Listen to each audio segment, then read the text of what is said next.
قل يا عبادي الذين أسرفوا على أنفسهم لا تقنطوا من رحمة الله إن الله يغفر الذنوب جميعا إنه هو الغفور الرحيم وأنيبوا إلى ربكم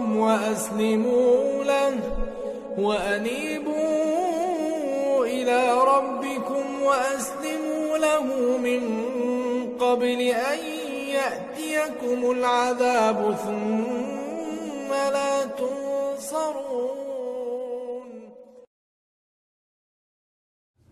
السلام عليكم ورحمة الله وبركاته.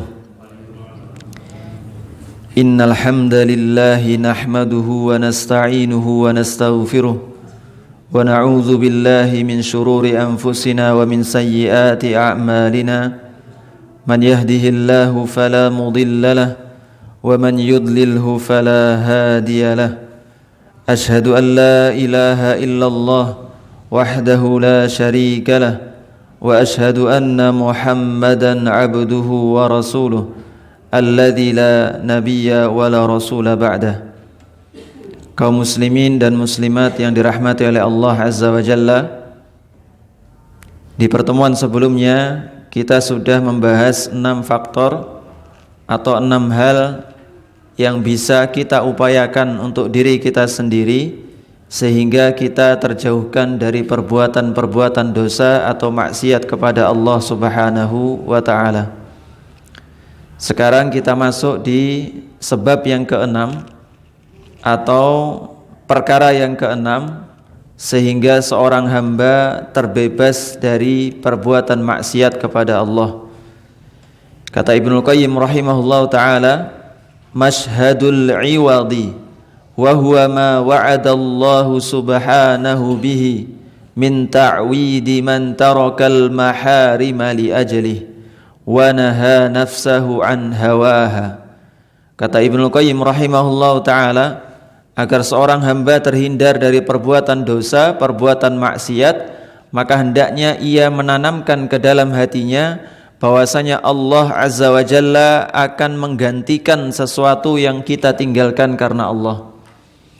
Kata Allah Azza wa Jalla, kata Rasulullah sallallahu alaihi wasallam dalam sebuah hadis, man taraka syai'an lillah, barang siapa yang meninggalkan sesuatu yang diharamkan karena Allah Subhanahu wa taala, awwadahullahu khairan minha, maka Allah Azza wa Jalla akan berikan ganti yang lebih baik dibandingkan yang kita tinggalkan.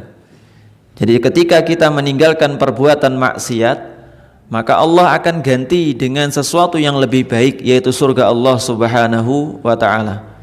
Akan tapi barang siapa yang tetap ngeyel, tetap masih berbuat maksiat, berbuat dosa, maka Allah akan haramkan dia dari rahmat Allah Subhanahu wa ta'ala. Jadi kalau orang sudah ngeyel berbuat maksiat, padahal bukan haknya ngeyel berbuat dosa, sebagaimana sebuah kaidah, man ta'ajjala syai'an qabla awanih, siapa saja yang menyegerakan sesuatu yang bukan haknya, maka uqiba bihirmanih, dia akan diharamkan untuk mendapatkan sesuatu tadi. Orang-orang yang enggak kuat nahan nafsunya untuk minum minuman keras ketika di dunia, maka nanti di akhirat enggak ada kesempatan bagi dia untuk minum minuman keras, yang mana minuman keras di surga nanti jauh lebih nikmat dibandingkan ketika di dunia.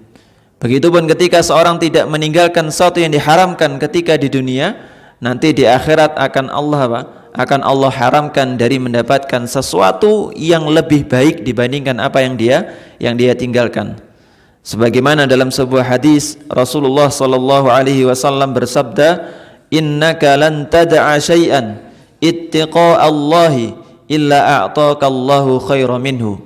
Tidaklah engkau ini ketika meninggalkan sesuatu dalam rangka takut kepada Allah Subhanahu wa taala, kecuali Allah Azza wa Jalla akan berikan ganti yang lebih baik dibandingkan sesuatu tadi.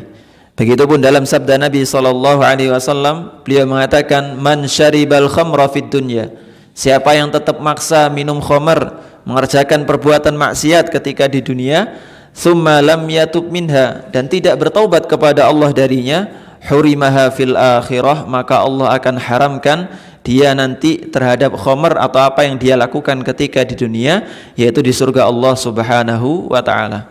Begitupun firman Allah Azza wa Jalla yang menjelaskan tentang balasan bagi orang yang enggak mampu nahan hawa nafsunya. Allah mengatakan, wa amma man khafa maqama rabbih wa nahan nafsa 'anil hawa fa innal jannata hiyal ma'wa. Adapun orang-orang yang takut dengan kedudukan Rabbnya dan menahan hawa nafsunya atau menahan jiwanya dari memperturutkan hawa nafsu, maka surgalah tempat dia kembali. Sebaliknya, bagi orang-orang yang terpengaruh dengan dunia, tetap ngeyel berbuat maksiat ketika di dunia, fa innal jahima hiyal ma'wa, maka baginya neraka jahanam tempat dia kembali. Jadi sekali lagi kaum muslimin yang dirahmati oleh Allah Subhanahu wa taala, yaitu kita tanamkan keyakinan dalam diri kita, Allah itu akan ganti sesuatu yang kita tinggalkan karena Allah Subhanahu wa taala.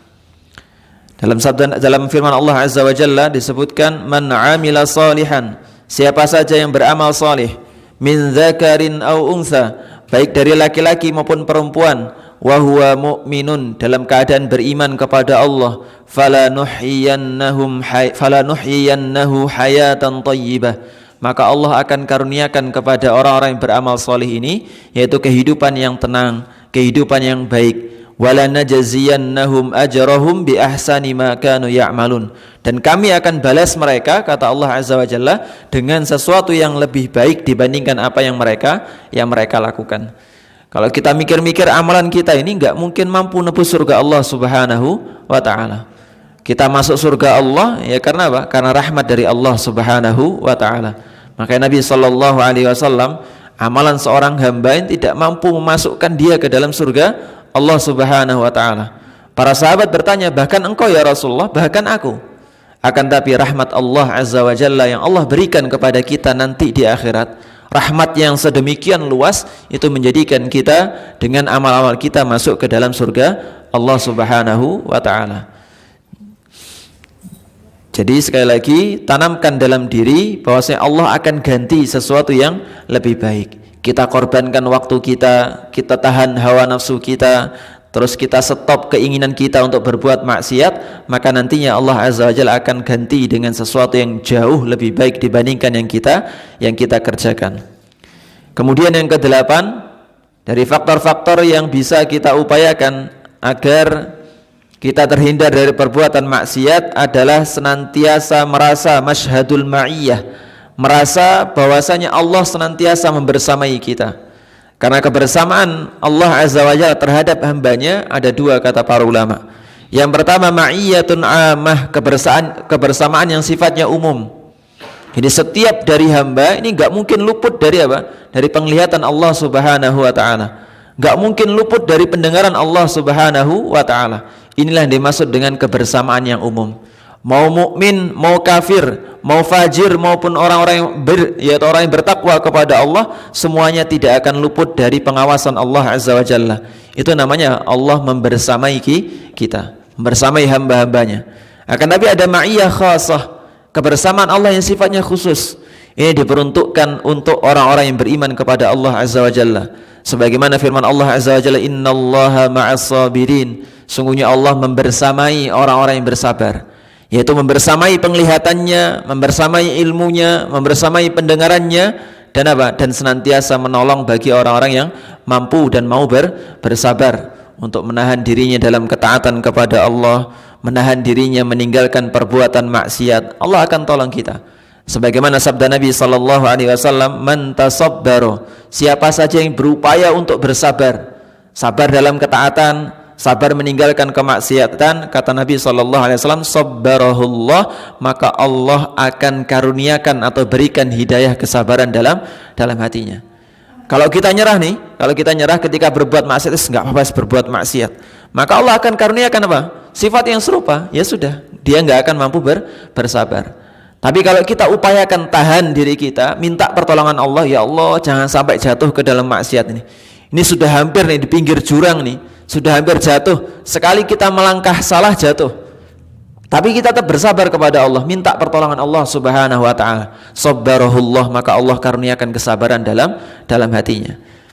Kemudian dalam firman Allah Azza wa Jalla, innallaha ma'al ladzina taqaw wal ladzina hum muhsinun. Sesungguhnya Allah Azza wa Jalla membersamai orang-orang yang bertakwa dan orang-orang yang berbuat kebaikan. Makanya nggak salah kalau orang berbuat maksiat itu akan senantiasa ngerasa jauh dari Allah Subhanahu wa taala. Nggak akan ngerasa dekat dengan Allah Subhanahu wa taala. Hatinya makin terasa kosong, nggak nyaman, nggak tenang dan lain sebagainya. Begitupun Allah Azza wa Jalla berfirman, wa innallaha lama'al muhsinin. Sesungguhnya Allah membersamai orang-orang yang berbuat kebaikan. Maka kebersamaan khasah ini yang dimiliki oleh orang-orang bertakwa, orang-orang beriman, hendaknya kita upayakan. Kalau kita pengen masuk ke dalam jajaran orang-orang bertakwa, ya ketika ada godaan untuk berbuat maksiat, berbuat dosa, maka tahan sebisa mungkin. Maka kalau kita mampu menahan sebisa mungkin, Allah akan karuniakan apa? Kita kesabaran untuk menahan diri dari perbuatan maksiat, insyaallah taala. Sebagaimana disebutkan yang kita tahu kisah 3 orang yang masuk ke dalam gua, terus kemudian tertutup batu besar di pintu gua tadi, maka salah seorang di antara mereka ketika diminta untuk menyebutkan masing-masing amalan solihnya, maka salah seorang di antara mereka mengatakan, Allahumma kanat li bintu amin.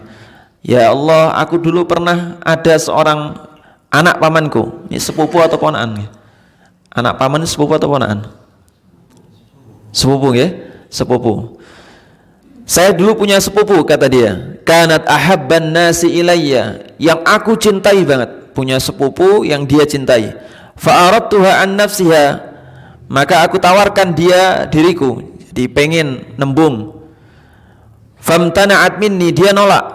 Hatta alammat biha sanatun minas sinin, kemudian berlalulah beberapa tahun, fajaatni, dia sendiri yang datang kepadaku, butuh bantuan.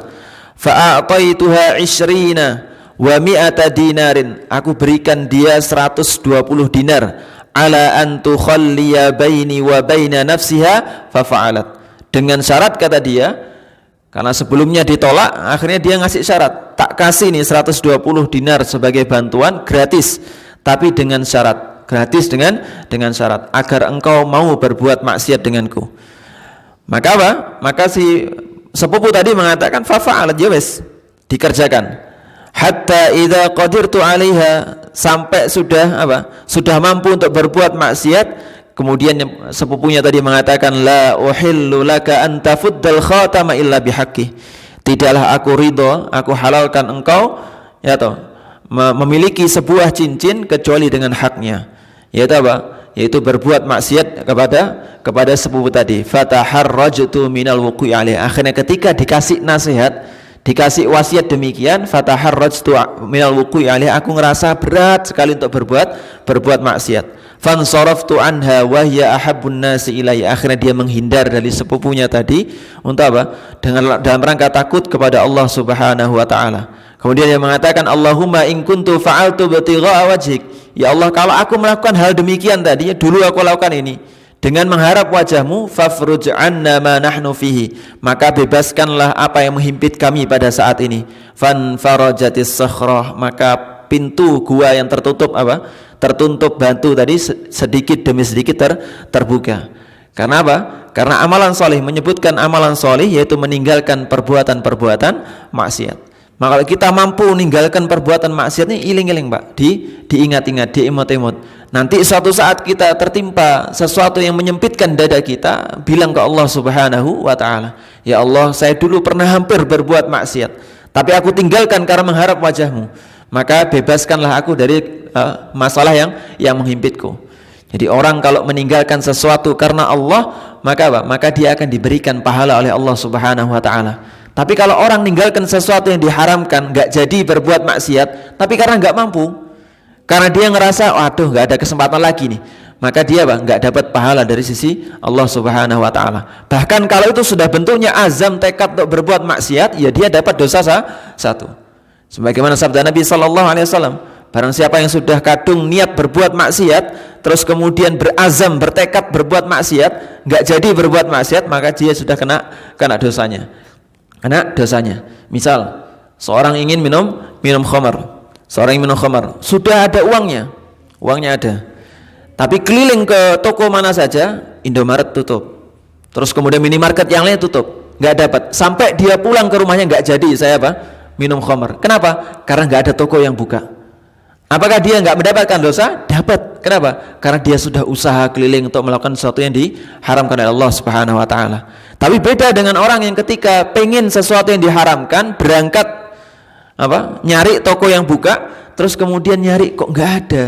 Terus kemudian ya Allah, ini perbuatan maksiat. Takut dia kepada Allah Subhanahu wa taala. Akhirnya berhenti tengah jalan, balik ke rumah. Kenapa? Karena saya takut kepada Allah Subhanahu wa taala, maka dia dapat pahala. Maka dibedakan. Kalau jenengan nggak jadi berbuat maksiat karena nggak mampu, waduh duitnya kurang ini. Datang, harganya berapa? Harganya 25.000, tapi bawa duit cuma 23.000. Maka baliknya jenengan tetap dihitung sebagai sebuah dosa. Karena sudah ada tekad kerentak untuk apa? Untuk mengerjakan perbuatan maksiat. Tapi kalau sekedar angan-angan pengen saja dan nggak ada kemampuan dan takut kepada Allah, maka kata Nabi yang nggak dapat pahala dan juga nggak dapat dosa. Jadi ingat-ingat, kalau ninggalkan maksiat, niatkan karena takut kepada Allah Subhanahu wa taala, bukan karena kita nggak mampu, bukan karena kita nggak sempat. Oh, waktunya habis nih, waktunya habis, istirahat kantor saya sudah habis, nggak jadi berbuat maksiat. Maka bukan karena Allah Subhanahu wa ta'ala. Maka ini hati-hati. Makanya seorang yang diam di rumahnya, tidur, nggak berbuat maksiat, ninggalkan perbuatan maksiat, nggak dapat pahala. Kecuali kalau dia niatkan ninggalkan maksiat karena Allah Subhanahu wa ta'ala. Jadi saya ini tidur di rumah, nggak berbuat maksiat, nggak ghibah, karena memang nggak ada orang, nggak ada temannya. Tapi niatkan saya meninggalkan ghibah karena Allah Subhanahu wa ta'ala. Mau ada temannya atau enggak, saya tinggalkan ghibah, maka dia dapat pahala. Kalau cuman sekedar tidur di rumah, enggak berbuat maksiat, enggak berangkat ke tempat maksiat, enggak dia niatkan, maka dia meninggalkan maksiat tadi tidak diganjar sebagai sebuah pahala. Itu yang ke-8. Yang ke-9, masyhadul mughafadah wal mu'ajalah.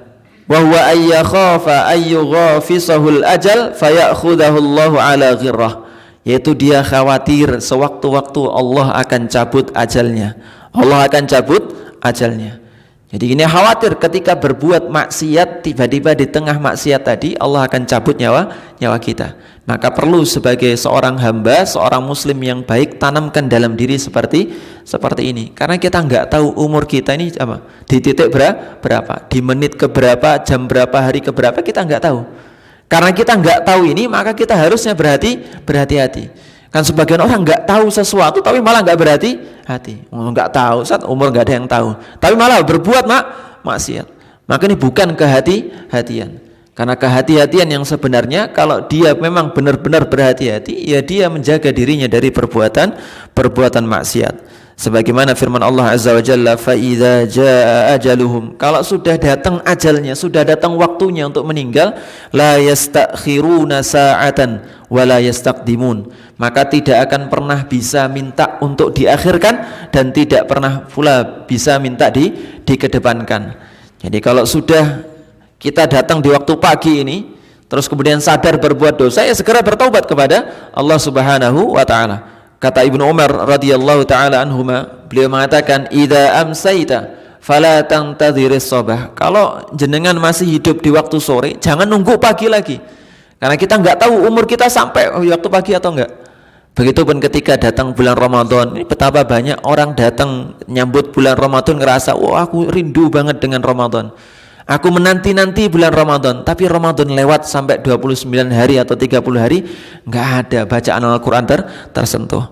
Nggak pernah baca Allahumma innaka afuwun tuhibbul afwa fa'fu anni, nggak pernah ngisi waktunya untuk iktikaf bareng 1 jam 2 jam, nggak pernah berbuat ketaatan ningkat dari sebelum Ramadan ke Ramadan, nggak pernah. Maka kerinduan seperti apa yang seperti ini. Kita kadang kangen dengan Ramadan, Kangen, katanya kangen, status buat kangen dengan Ramadan. Sebentar lagi Ramadan, H- sekian di bulan Ramadan. Tapi ketika masuk lewat, nggak ada amalan kebaikan yang bisa kita unggulkan di hadapan Allah Subhanahu wa Ta'ala. Ya tersisa berapa hari? Sehari atau dua hari. Maka orang-orang yang tertipu akan, wes, Lailatul Qadar sudah lewat. Sekarang saatnya kita ya sudah kendorin apa? Kendorin semua gasnya, dikendorin semuanya, nggak usah digas, direm saja. Ini sudah selesai Lailatul Qadarnya. Ramadan tinggal satu hari. Tapi sebaliknya orang-orang yang baik, orang yang beriman kepada Allah, tinggal sehari 2 hari ini maksimalkan dengan setiap ketaatan kita kepada Allah Subhanahu Wa Taala. Yang nggak bisa iktikaf, ya yang lainnya dikerjakan. Berbakti kepada kedua orang tua, niatkan untuk mengisi Ramadan. Terus kemudian mudik, niatkan untuk ngisi Ramadan. Jangan cuma mudik karena tradisi setiap tahun, akhirnya yowes nggak dapat pahala sisi Allah Subhanahu wa Ta'ala. Karena rutinitas seorang hamba ini nggak dinilai pahala kecuali dia niatkan karena Allah Subhanahu wa Ta'ala. Mudik diniatkan berbakti kepada kedua orang tua, mudik diniatkan membahagiakan ibunya, maka ini berpahala sisi Allah Subhanahu wa Ta'ala. Kata Nabi SAW, "Aktsiru min dzikri hadimil ladzat." Perbanyaklah oleh kalian mengingat-ingat pemutus kelezatan atau pemutus kenikmatan, yaitu kematian. Jadi kita diminta untuk memperbanyak ingat-ingat kematian. Tapi betapa sedikit dari kita yang mampu mengamalkan hadis ini. Jadi sedikit dari kita yang ingat-ingat kematian. Kita nggak tahu kapan akhir hayat kita. Kita nggak tahu kapan Allah menjemput kita. Kapan malaikat maut datang di hadapan kita untuk mencabut nyawa kita. Kita nggak tahu. Tapi kadang ketidaktahuan ini justru tidak menjadikan kita sadar dan was-was. Orang itu kalau nggak tahu musuhnya siapa dan dia tahu ada musuh di depannya, maka dia waspada. Dia waspada dari berbagai sisi. Ada orang bilang di luar rumahmu, Pak, ada penjahat, ada rampok. Apa yang terjadi? Dia jaga-jaga di berbagai sisi. Diintip jendelanya, nggak ada. Jendela satunya diintip, nggak ada musuhnya. Jendela satunya diintip, oh musuhnya di sana. Was-was dan senantiasa waspada. Nah sebaliknya orang yang nggak waspada ini, ketika dikabarkan musuh sudah ada di depan rumahmu, dia santai. Masih sempat-sempatnya melakukan hal lain selain persiapannya menghadang musuh. Nah kita ini tahu kematian akan datang menjemput kita. Malaikat maut sudah siap-siap untuk melaksanakan titah dari Allah Subhanahu wa Ta'ala, tapi sedikit dari kita yang waspada. Baik. Berikutnya yang ke-10, yang kata Ibnu Qayyim rahimahullahu taala, masyhadul bala'i wal afiyah, fa innal bala'a fil haqiqati laisa illa adh-dhunuba wa awaqibah, wal afiyatu al mutlaqah ya ta'atu wa awaqibah. Fa ahlul bala'i hum ahlul ma'siyah, yaitu senantiasa khawatir, waspada bahwasanya di antara ujian yang Allah timpakan kepada seorang hamba, bala, musibah yang Allah timpakan, bukan sekedar musibah-musibah duniawi. Bukan sekedar kita ada gempa, terus kemudian ada kebakaran, terus kemudian ada banjir, itu musibah, betul. Tapi musibah yang paling besar adalah ketika seorang hamba jauh dari Allah Subhanahu wa Ta'ala. Makanya Nabi SAW pernah bersabda, "Idza ra'aitum ahlal bala," kalau kalian melihat ahlul bala. Nah disebutkan oleh para ulama yang dimaksud dengan ahlul bala diantaranya orang berbuat maksiat. Jadi kalau kita melihat saudara kita berbuat maksiat, jangan dicerca dulu. Dicerca dulu. Tapi apa? Tapi minta kepada Allah Azza wa Jalla al-afiyah, fas'alullaha al-afiyah, minta kepada Allah perlindungan dan keselamatan. Jadi kita minta kepada Allah keselamatan. Ada orang berbuat maksiat, langsung minta kepada Allah, ya Allah selamatkanlah hamba dari musibah yang menimpa orang ini. Sebagaimana Nabi SAW mengajarkan doa, alhamdulillahilladzi afani mimma batuliya bih. Ya Allah, segala puji bagi Allah yang telah menyelamatkan aku dari apa yang menimpa hamba Allah yang lainnya tadi. Ada hamba yang tertimpa maksiat, kita bersyukur kepada Allah. Karena apa? Karena bukan kita yang tertimpa maksiat. Bukan hanya urusan balak-balak yang duniawi. Bukan hanya urusan ketika orang lihat orang kebakaran langsung alhamdulillahilladzi afani mimma batuliya bih. Betul.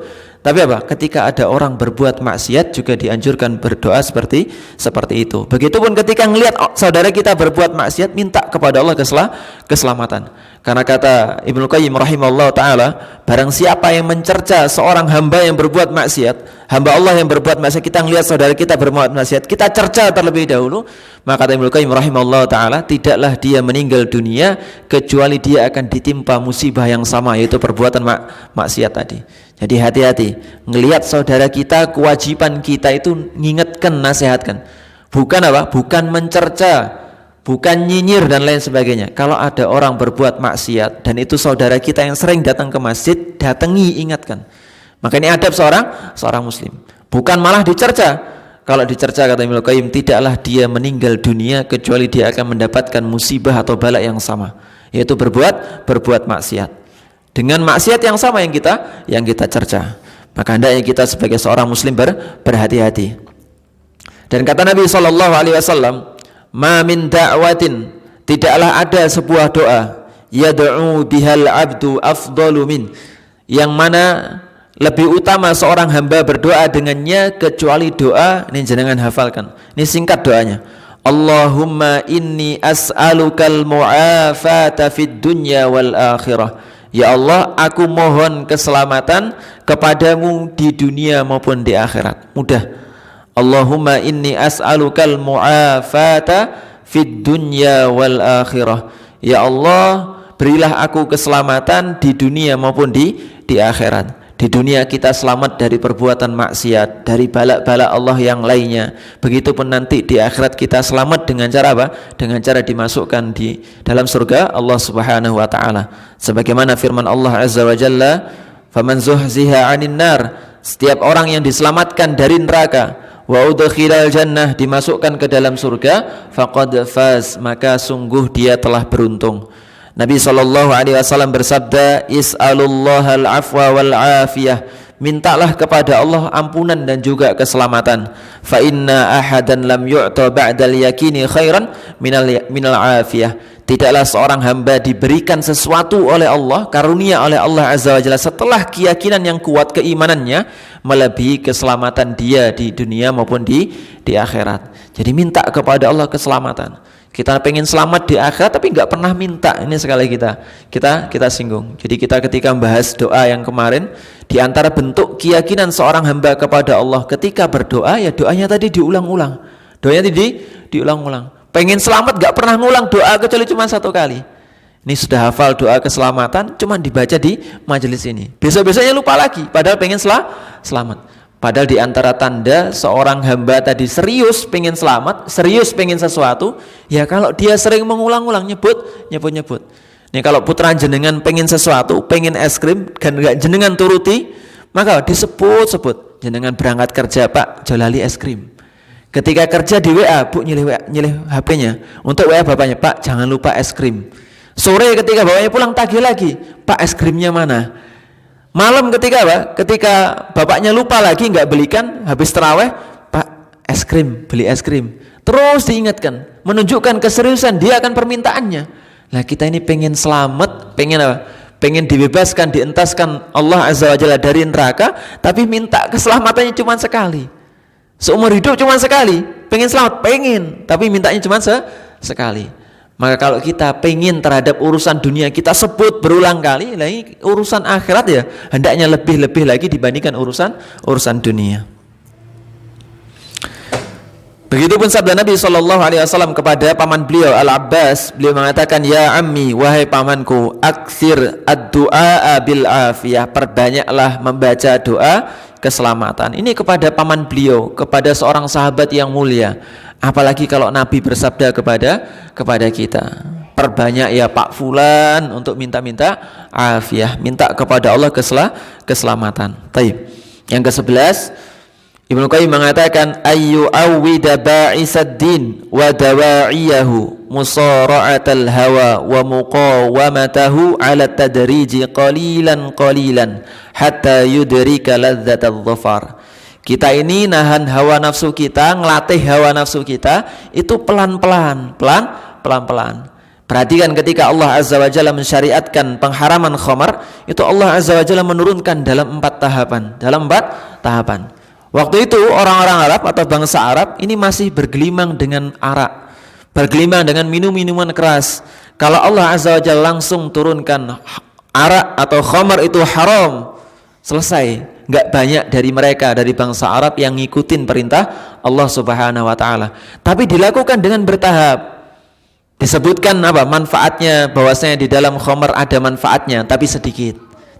Sedikit. Mudaratnya lebih banyak. Sampai di akhir pensyariatan Allah Azza wa Jalla mengatakan bahwasanya apa? Bahwasanya khamar ini rijsun min amali syaitan, najis di antara perbuatan-perbuatan syaitan. Para sahabat yang sudah menerima tempaan 3 ayat sebelumnya apa? Sudah mulai perlahan demi perlahan meninggalkan khamar. Ketika datang ayat keempat ini, baru para sahabat tumpahkan semua khamar ke tanah semuanya. Ditumpahkan karena sudah siap.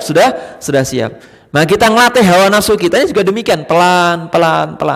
Enggak mungkin satu koro langsung langsung bisa, enggak mungkin. Kita ninggalkan maksiat satu tahap demi satu tahap. Kita ngelatih hawa nafsu kita satu tahap. Kita sabar untuk berbuat ketaatan kepada Allah satu tahap. Orang niku kalau nggak terbiasa kita ngajak anak kita ke masjid, kalau nggak terbiasa tiba-tiba nggak pernah ngajak anak ke masjid, nggak pernah ngelatih anak kita sholat, tiba-tiba kita ajak anak kita ayo sholat tarawih 23 rakaat Pak, ngajak anak kita sholat tarawih 23 rakaat, anak nggak mungkin betah duduk berdiri samping kita, itu pasti hilang 1 rakaat langsung hilang, karena nggak pernah kita latih. Coba kita latih pelan-pelan. Dia sering ngelihat orang tuanya sholat di rumahnya, sholat sunnah. Terus kemudian diajak berdiri meskipun 1 rakaat. Terus kemudian diajak datang ke masjid. Jangan langsung subuh dulu, diajak mulai zuhurnya. Terus kemudian asarnya, perlahan tambah lagi nanti maghribnya, tambah isyaknya, baru tambah yang paling sulit yaitu subuh. Kalau anak sudah terbiasa untuk mengerjakan demikian, maka dia akan mudah diajak tarawih, ayo, dan dia tetap berdiri di samping kita karena sudah terbiasa. Nah, begitupun hawa nafsu kita, kalau nggak terbiasa langsung diberskan saat itu juga nggak mungkin bisa. Maka melatih hawa nafsu kita ini perlu setahap demi setahap, dan itu yang harus kita bersabar di atasnya.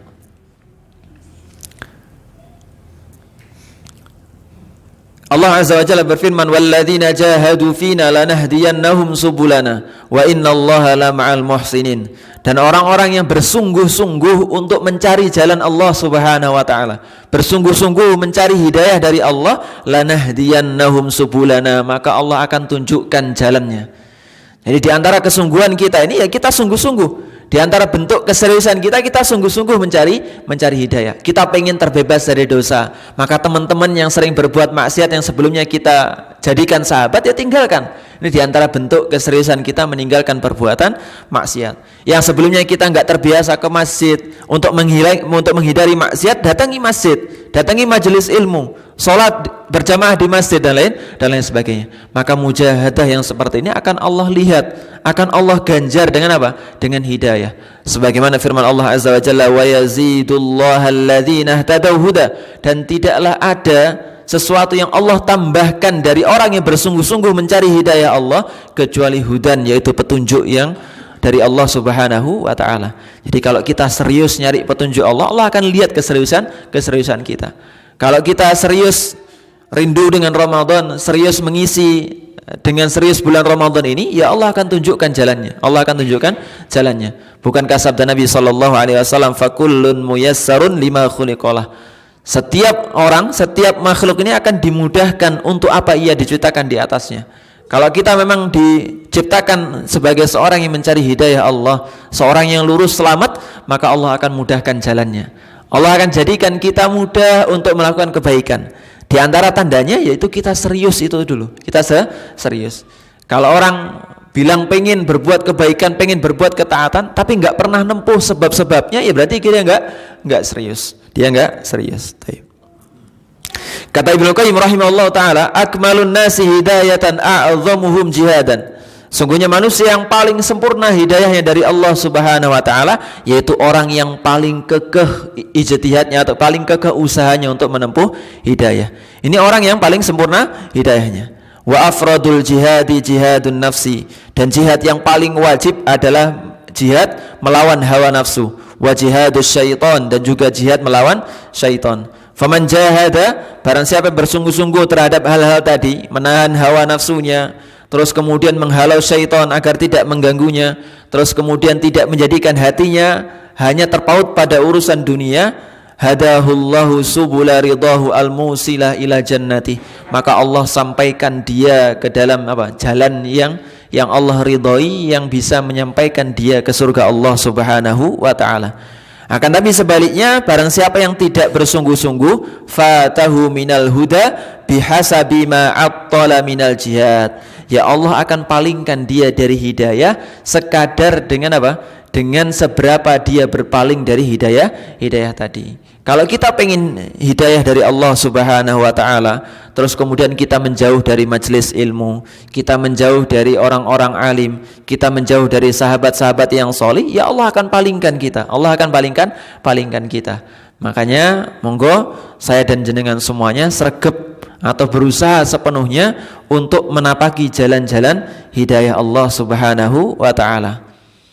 Terus kemudian yang ke-12, di antara kiat agar kita terhindar dari perbuatan dosa adalah kaful batili an hadisin nafsi, berusaha menahan diri dari kerentek yang ada dalam hati. Jadi kalau kita mulai mengangankan sesuatu yang buruk, berusaha sebisa mungkin untuk ditahan atau ditekan. Itu di antara kiat agar kita tidak berbuat dosa. Kalau sekali terbetik untuk berbuat dosa, jangan malah difasilitasi. Nah, kalau kita pengen berbuat dosa, ada pikiran berbuat dosa, malah difasilitasi dengan tangannya, buka HP, kita buka yang kita inginkan dan lain sebagainya, maka akan akan semakin jauh dari Allah Subhanahu wa taala. Kalau ada kerentek berbuat maksiat, ngelihat sesuatu yang diharamkan, mendengar sesuatu yang diharamkan, maka jauhkan segala sesuatu yang berpotensi mendekatkan kita kepada hal tadi. Kalau telinga kita rasanya gatel nih, pingin mendengarkan musik lagi, pengen mendengarkan musik rock, pop dan lain sebagainya, maka hindarkan sebab-sebab yang mengarah ke sana. Nah, kalau kita pengen melakukan hal yang diharamkan, malah bismillah buka YouTube. Difasilitasi malah. Apa sih liriknya kemarin? Nah, dibuka liriknya. Awalnya enggak buka YouTube, buka Google, dibuka liriknya. Maka dapat fasilitas nih, kerentak-kerentak guruan-guruan dalam hati. Sesuatu yang muncul dalam hati cuman bayangan-bayangan saja, akhirnya dapat fasilitas mengarah kepada sesuatu yang diharamkan. Maka sekali lagi, kalau ada bayangan untuk berbuat maksiat, maka jangan diberikan fasilitas. Sebagaimana kata Imam Ahmad rahimahullah ta'ala, orang kalau pengen menghindari perbuatan maksiat itu seperti orang yang berjalan di tanah yang ada lumpurnya. Jadi kalau jenengan jalan di tanah yang berlumpur, jenengan akan hati-hati. Jangan sampai nginjek tempat yang berlumpur. Berusaha sebisa mungkin sepatu kita ini bersih dari tempat yang berlumpur. Begitulah orang-orang yang hendak menghindari maksiat. Harus hati-hati mana nih tempat yang aman dari lumpurnya. Sebaliknya kalau orang sudah ngerasa kadung, ya sudah injek lumpur. Akhirnya kotor. Karena enggak berhati-hati. Maka sebagaimana kita ingin untuk meninggalkan kemaksiatan, maka hati-hati ketika berjalan. Jangan difasilitasin setiap keinginan buruk kita. Kemudian yang ke-13 sekaligus terakhir dari pembahasan kita pagi ini, yaitu qat'ul alaiki wal asbabil lati tad'uhu ila muwafaqatil hawa, yaitu memutuskan semua sebab, semua faktor yang mengarahkan kita untuk untuk sesuai dengan hawa nafsu. Jadi kalau hawa nafsunya pengen A, kita pengen berbuat maksiat B, maka jangan kasih fasilitas sebagaimana yang kita sampaikan tadi. Sebagaimana ketika Nabi SAW ditanya jihad apa yang paling afdol, maka beliau mengatakan antujahida nafsaka wa hawaka fi dzatillahi azza wa jalla. Engkau ini berupaya sebisa mungkin menahan hawa nafsumu untuk Allah Subhanahu wa taala. Dan Allah azza wa jalla itu mencela orang-orang yang menjadikan hawa nafsunya sebagai supir bagi dia. Jadi apa yang diinginkan hawa nafsunya turutin. Ini Allah mencela orang-orang demikian. Kata Allah azza wa jalla, afara'aita manittakhadha ilahahu hawa, tidaklah engkau lihat orang-orang yang menjadikan hawa nafsunya sebagai tuhannya, sebagai pengaturnya. Wa adallahu Allahu ala ilmin, maka Allah sesatkan dia di atas ilmunya. Wa khatama ala sam'ihi, ditutup pendengarannya, wa qalbihi, dan juga hatinya. Wa ja'ala ala basarihi ghishawah, dan Allah jadikan di depan matanya penghalang. Faman yahdihi min ba'dillah, maka siapa yang mampu memberikan hidayah kalau Allah sudah sesatkan demikian. Jadi kalau Allah sudah sesatkan demikian bagi orang-orang yang senantiasa menjadikan hawa nafsunya sebagai kemudi bagi dia, ya gak akan ada yang mampu memberikan hidayah. Mau datang 1000 ustadz ngasih dalil, ngasih penjelasan tentang hari kiamat, ngasih penjelasan tentang alam kubur, ngasih penjelasan tentang ngerinya dosa dan lain sebagainya, kalau Allah sudah tutup mati pintu hati kita, gak akan ada yang mampu memberikan hidayah. Begitupun kalau Allah sudah takdirkan hidayah di dalam hati kita, maka mau 1000 orang yang datang kepada kita berupaya untuk menjauhkan kita dari jalan Allah, ya gak akan mampu. Jadi sekali lagi, kaum muslimin dirahmati oleh Allah Subhanahu wa taala, berusaha putus semua sebab, semua faktor yang mengarahkan kita ke dalam apa? Ke dalam perbuatan dosa. Qatadah bin Di'amah rahimahullah ta'ala, yang ketika menjelaskan tentang apa yang dimaksud orang-orang yang senantiasa menjadikan hawa nafsunya sebagai ilah atau Tuhan, beliau mengatakan, la yahwi syai'an illa raqibahu, tidaklah dia ingin sesuatu kecuali langsung diturutin. La yakhafullaha azza wa jalla, dia tidak takut kepada Allah azza wa jalla. Bahkan untuk urusan yang mubah, urusan yang boleh ini, jangan setiap hawa nafsu kita diturutin. Untuk melatih hawa nafsu kita meninggalkan sesuatu yang diharamkan, jangan setiap hal yang mubah kita turutin. Yang mana hal mubah tadi bisa mengarahkan kita dari melalaikan kewajiban atau berlebih-lebihan terhadap sesuatu. Makanya suatu ketika seorang sahabat pernah menegur Jabir bin Abdullah radhiyallahu taala anhu. Ketika Jabir ini pengen daging langsung beli, terus kemudian dimakan. Apa kata sahabat tadi? Beliau mengatakan, afa kullama tastahi syai'an, kalau kamu ini pengen sesuatu, hatimu ini pengen sesuatu, akaltah, engkau langsung makan? Pengen ini makan, pengen ini turutin beli, pengen ini apa? Pengen langsung berangkat budal. Maka kalau yang seperti ini hawa nafsu kita enggak terlatih untuk apa? Untuk tidak mendapatkan sesuatu yang dia inginkan. Latih dia meninggalkan sesuatu yang awalnya boleh. Dari hal-hal yang bisa menyebabkan berlebih-lebihan. Bukan kok kita harus makan pada saat itu terus kemudian tahan, nanti saja makannya. Padahal sudah butuh. Maka bukan hal-hal demikian. Maksudnya adalah hal-hal yang bisa mengarahkan kita untuk berlebih-lebihan. Terlalu banyak makan, terlalu banyak ngomong, terus kemudian terlalu banyak tidur. Seperti orang iktikaf nih, jadi pengen tidur. Benar nggak Pak ya? Orang yang iktikaf bangun malam, jenengan tuh asli pengen tidur Pak. Pengen tidur. Tiba-tiba ada orang atau panitia masjid mengatakan, 5 menit lagi akan didirikan sholat malam. Jenengan baru tidur berapa jam? 1 jam misalnya.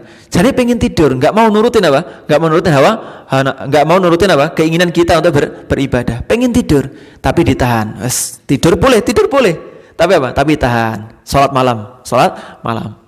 Maka begitulah kita melatih hawa nafsu kita. Jangan nurutin setiap hal yang dia inginkan, tapi latih dia tidak mendapatkan sesuatu yang sebelumnya dia inginkan. Baik, demikian semoga Allah Azza wa Jalla berikan manfaat dan taufik kepada kita untuk mengamalkan, sehingga kita keluar dari bulan Ramadan ini dalam keadaan diampuni oleh Allah Azza wa Jalla. Karena sabda Nabi SAW, barang siapa yang melewati bulan Ramadan, mendapati bulan Ramadan, maka sungguh merugi kalau seandainya orang tadi lam yughfarlah, tidak diampuni oleh Allah Subhanahu wa taala. Maka target kita ini menjadi hamba yang diampuni oleh Allah Subhanahu wa taala. Demikian, untuk pertanyaan.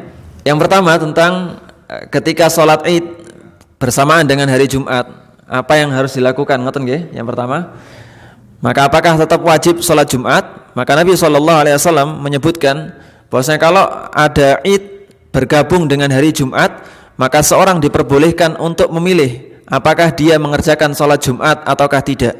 Tapi dengan catatan masjid tetap mendirikan sholat Jumat, memfasilitasi orang-orang yang tidak atau memilih untuk tidak untuk sholat Jumat. Jadi tetap yang pertama Nabi SAW menganjurkan untuk orang atau imam tetap mendirikan sholat Jumat. Itu yang pertama. Akan tapi para ulama membawa hadis ini sebagaimana mazhab Syafi'i juga, membawa hadis ini ke arah hanya untuk orang-orang yang tempatnya jauh. Jadi kalau dulu itu dibagi, ada orang-orang yang tinggalnya di kota, ada yang di pedalaman. Yang ketika mereka untuk sholat id harus melakukan perjalanan jauh, karena sholat id terpusat waktu itu, terpusat di Madinah. Maka nggak ada lagi jamaah sholat id selain di Madinah waktu itu. Maka orang-orang yang datang dari tempat pedalaman harus datang ke Madinah, ke tempat yang sangat jauh. Sehingga syariat untuk membebaskan tidak sholat Jumat ini diberikan kepada orang-orang yang demikian. Untuk mazhab Syafi'i. Sementara sekarang ini masjid itu sudah ada di mana-mana. Sehingga mazhab Syafi'i tidak memberlakukan suqutul Jum'ah, yaitu gugurnya kewajiban sholat Jumat ketika Id itu bersamaan dengan sholat Jumat. Jadi tetap diwajibkan untuk sholat Jumat. Ini kalau mazhab Syafi'i. Adapun mazhab-mazhab yang lainnya, wallahu taala alam. Di antara Syekh Muhammad bin Shalih Al-Utsaimin rahimahullahu taala, beliau sepertinya berpendapat tidak gugurnya sholat Jumat ketika bersamaan dengan sholat Id. Jadi ketika Id jatuh pada hari Jumat, maka seorang boleh memilih untuk sholat Jumat ataukah sholat zuhur. Tapi tetap ya, kalau tidak sholat Jumat wajib untuk sholat zuhur. Jangan tidak sholat Jumat terus nggak sholat zuhur. Nggak sholat zuhur Pak? Enggak. Kenapa? Tadi sholat Id. Ini salah. Jadi tetap meskipun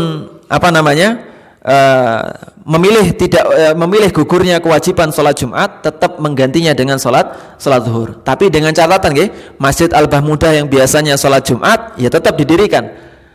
Enggak boleh ada yang nanya ke panitianya, nanti sholat Jumat enggak? Tetap jawabnya nanti sholat Jumat. Imamnya pun sama. Yang ditugasi menjadi khatib, menjadi imam, itu tetap wajib untuk sholat Jumat. Terlepas dari ada jamaah atau tidak, tersisa cuma 3 orang yang milih wajibnya sholat Jumat, itu urusan nanti. Tapi ala kulli hal tetap imam dan panitia wajib untuk mendirikan sholat Jumat. Terus kemudian yang kedua, kami tidak tahu jawabannya. Karena ini masalah yang pelik, yang kami sendiri masih abstain untuk berdiri di atas satu pendapat. Yang ketiga, bagaimana seharusnya orang tua mengajak anaknya ke masjid? Pada zaman Nabi SAW itu anak-anak juga diajak ke masjid. Sebagaimana Hasan dan Husain disebutkan dalam sebuah riwayat, itu juga ketika Nabi SAW sholat, ya naik ke pundak beliau. Ini berarti ada anak-anak di masjid. Begitupun cucu Rasulullah SAW yang lain, ketika Rasulullah sholat, beliau menggendongnya. Ini menunjukkan ada anak-anak juga di masjid. Namun PR bagi setiap dari orang tua, hendaknya jangan mengedepankan maslahat pribadi di atas maslahat jamaah. Kalau kita ngelihat yang bisa tahu anak kita seperti apa, ya kita sendiri. Kita sendiri. Nanti kalau orang lain nilai anak kita marah, emosi. Nah, maka yang bisa ngelihat anak kita ya kita sendiri. Kalau anak kita termasuk orang-orang yang anak-anak yang mudah untuk diatur, terus kemudian bisa mengondisikan dirinya tidak ramai ketika sholat, ajak ke masjid dalam rangka membiasakan mereka. Sebagaimana Nabi SAW muru auladakum bis salati wa huwa sab'u sinin. Kata Nabi SAW, perintah anakmu untuk sholat ketika dia berumur 10 tahun. Berumur 7 tahun. Wadribuhu wa huwa asyru sinin. Dan pukullah dia kalau enggak mau sholat ketika dia umur 10 tahun. Artinya membiasakan anak kita sholat termasuk di masjid ya sejak umur 7 tahun. Sejak anak tadi ngerti tentang urusan sholatnya. Nah, jadi sekali lagi yang pertama, yang tahu kondisi anak kita ya kita sendiri. Maka jangan sampai mengedepankan maslahat pribadi di atas maslahat jamaah. Wah, anak ini pengen ngajak anak-anak sholat, Ustaz. Jangan sampai dilarang ke masjid. Enggak ada yang larang ke masjid. Tapi kalau anak jenengan pelayan misalnya lari-lari nabrak-nabrak jamaah, bahkan enggak ngerti kalau ketika dia mau ngapunten kebelet pipis dia harus kemana, harus pamit ke siapa, harus datang kemana, enggak tahu demikian, maka tahan dulu kepentingan pribadi dan kedepankan kepentingan jamaah. Termasuk ketika misalnya iktikaf, kalau anak kita bisa dikondisikan, ajak Pak, dalam rangka membiasakan mereka beramal baik. Tapi kalau nggak bisa dikondisikan, terus kemudian nggak ngerti ini dan itu dan lain sebagainya, maka ya tahan dulu kepentingan pribadi dan kedepankan kepentingan jamaah. Yang kedua, perlu diajari dulu. Jangan tiba-tiba langsung ajak anak ke masjid tanpa dikasih warning, tanpa dikasih wejangan terlebih dahulu. Kalau bisa ayahnya atau ibunya ini orang yang paling depan memberikan nasihat kepada anaknya kalau anaknya ndablek di masjid. Kalau anaknya ndablek di masjid, nanti kalau disamblek Pak Fulan, Pak Fulan yang didatengin bukan anaknya. Nanti kalau dijewer Pak Fulan yang didatengin. Jenengan kok wani jewer-jewer anak saya? Saya di rumah nggak pernah jewer anak saya. Loh, jenengan datang ke masjid, anaknya ngerusak fasilitas masjid, gimana nggak dijewer? Nah, yang bingung Pak Ainur Rahman nanti. Ini yang ganti malah DKM-nya. Sementara apa? Yang ngerusak anaknya Pak Fulan. Maka sekali lagi tegur. Jadi kalau orang tua tahu anaknya ke masjid, bawa anaknya ke masjid, jadi orang yang pertama negur kalau anaknya berbuat salah. Ada cerita kemarin di Facebook ada yang bilang dia bawa anak ke masjid, terus kemudian anaknya ini mungkin takut dengan bapaknya, gitu. Jadi ketika mau kebelet pipis, mau kebelet buang air, akhirnya nggak berani wadul karena sedang sholat, semuanya sedang sholat. Dan nggak tahu harus kemana. Berarti nggak ada SOP sebelumnya dari bapaknya. Nanti kalau kebelet pipis ada kamar mandi. Nanti kalau kebelet buang air besar ada kamar mandi. Akhirnya apa terjadi? Ketika sholat, kata teman saya ini ada gemericik air. Ketika sholat ada gemericik air. Alias kencing di tempat itu juga tempat sholat. Apa yang dilakukan bapaknya? Dilakukan bapaknya menghindar supaya nggak terkena najis. Padahal harusnya orang tua ini berperan pertama. Kalau anaknya ketahuan ngapunten pipis di masjid, nggak langsung apa? Didekap, dibuntel plastik, terserah jenengan. Yang penting jadi orang yang pertama untuk negur anaknya ketika apa? Melakukan kesalahan. Nggak harus disamblek, tapi yang jelas jenengan harus berperan pertama kali untuk negur anak jenengan kalau misalnya datang ke masjid. Yang ketiga, kita doakan. Kalau misalnya ada orang-orang yang nggak ngerti kelakuan anaknya, lari ke sana kemari, nabrak jamaah, nabrak fasilitas masjid, bapaknya diam aja, kita doakan saja. Kita doakan saja. Terlebih kalau bukan DKM. Kalau DKM mungkin punya wewenang, ya. DKM punya wewenang negur dan lain sebagainya. Kalau bukan DKM, doakan saja. Kalau kita mampu tegur. Tapi kalau nggak mampu, ya doakan saja. Kurang lebih demikian, ya, Pak. Saran umumnya demikian. Ya, sama-sama, Pak. Tadi wonten satu lagi terakhir, ya. Nggih, kalau misalnya kita niatkan karena Allah. Tapi kalau kita niatkan, Pak, jenengan diundang di acara yang ini, jenengan anggap sebagai sebuah acara kebid'ahan. Terus jenengan diundang, nggak bisa saya, Pak. Saya ada kerjaan kantor. Pada jam ini ada kerjaan kantor. Kalau dengan meninggalkan karena ada kerjaan kantor, bukan sekedar alasan saja, maka apa? Maka jenengan tidak dapat pahala. Tapi kalau jenengan ninggalkan karena Allah, ini karena sesuatu yang buruk, ini maksiat kepada Allah Subhanahu wa taala, ini dilarang oleh Rasulullah, maka jenengan dapat pahala. Kalau selain itu ninggalkan sekedar rutinitas karena pekerjaan kantor semata, enggak dapat pahala di sisi Allah Subhanahu wa taala. Demikian. Wallahu taala alam. Kita cukupkan dengan doa kafaratul majlis. Subhanakallahumma wa bihamdika asyhadu an la ilaha illa anta astaghfiruka wa atubu ilaik. Assalamualaikum warahmatullahi wabarakatuh.